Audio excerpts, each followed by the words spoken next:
Bismillahirrahmanirrahim. Assalamualaikum warahmatullahi wabarakatuh. Kenalkan, nama saya Tariq Abdul Romanov dengan NIM 602001302.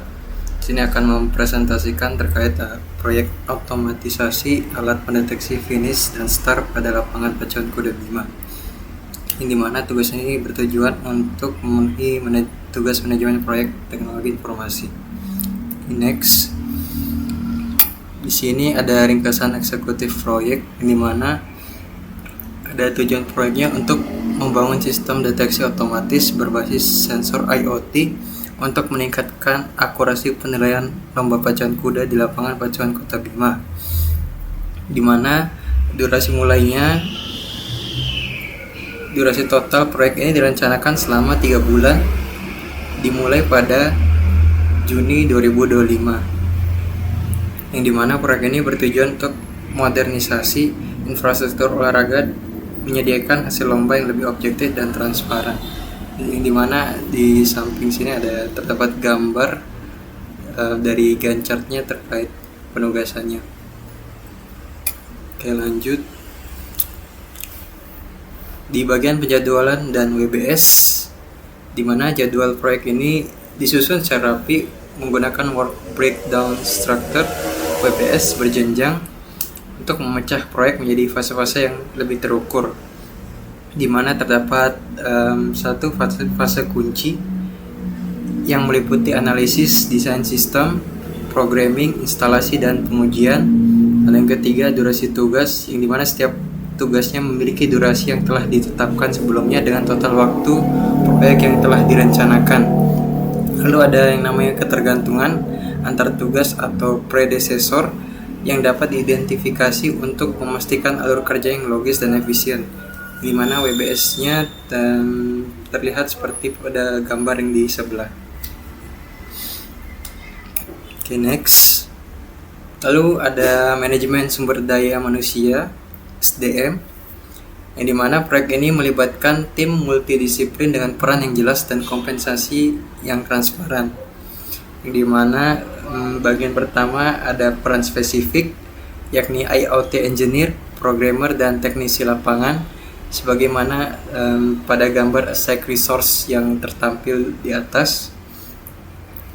Lalu yang kedua ada standard rate-nya juga, yang dimana ini merupakan gaji harian yang telah ditetapkan dalam satuan rupiah untuk mencerminkan keahlian dari tiap-tiap dan masing-masing perannya sendiri, seperti yang tertera pada gambar tersebut.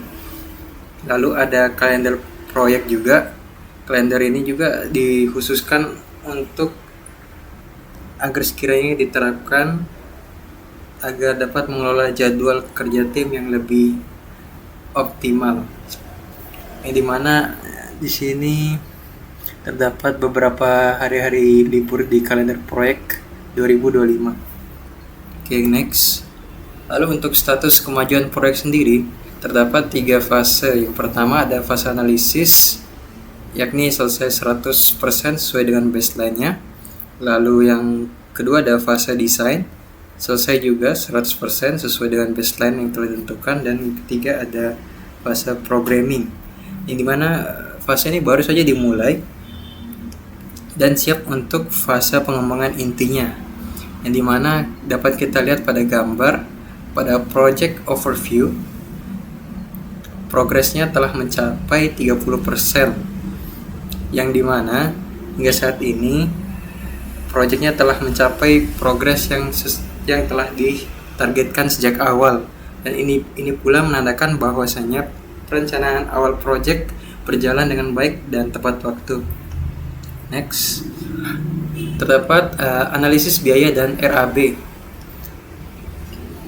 di mana memiliki 2 komponen. Yang pertama, biaya kerja SDM merupakan komponen utama, mencakup honorarium untuk IoT engineer, programmer, dan teknisi lapangan.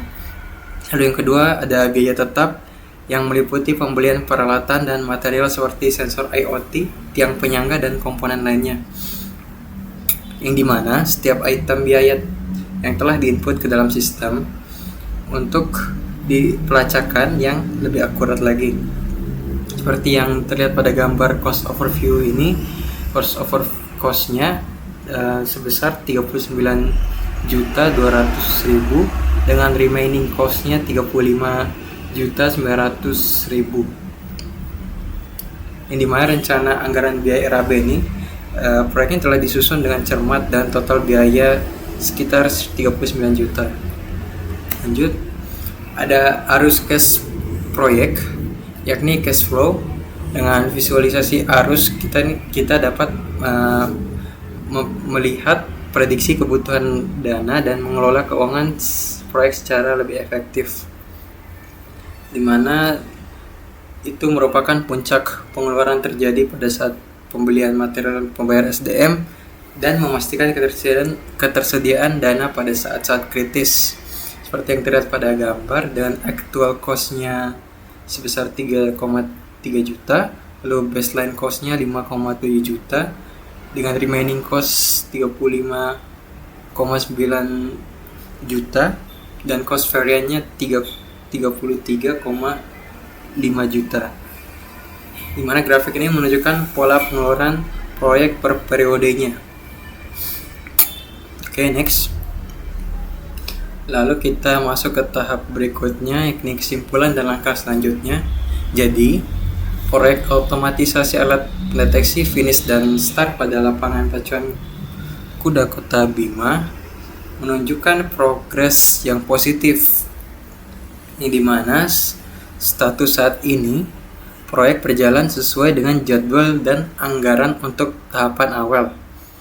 Dan untuk pencapaiannya, pada fase analisis dan desain telah selesai 100%. Untuk fokus berikutnya, kita menyelesaikan tahap programming dan persiapkan untuk instalasi di lapangan. Untuk work overview-nya dapat kita lihat di gambar sebelah ini, di mana work complete-nya 32% dengan waktu yang tersisa sekitar 136 jam dan waktu pekerjaan sebenarnya adalah 64 jam. Oke, lanjut. Lalu ada implikasi teknologi dan inovasi. Jadi penggunaan teknologi dan inovasi di sini terdapat beberapa komponen, yakni seperti sensor IoT canggih.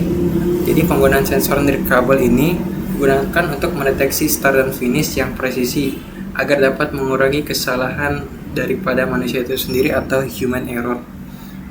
Lalu ada data yang didapatkan secara real time, di mana pengumpulan dari analisis data ini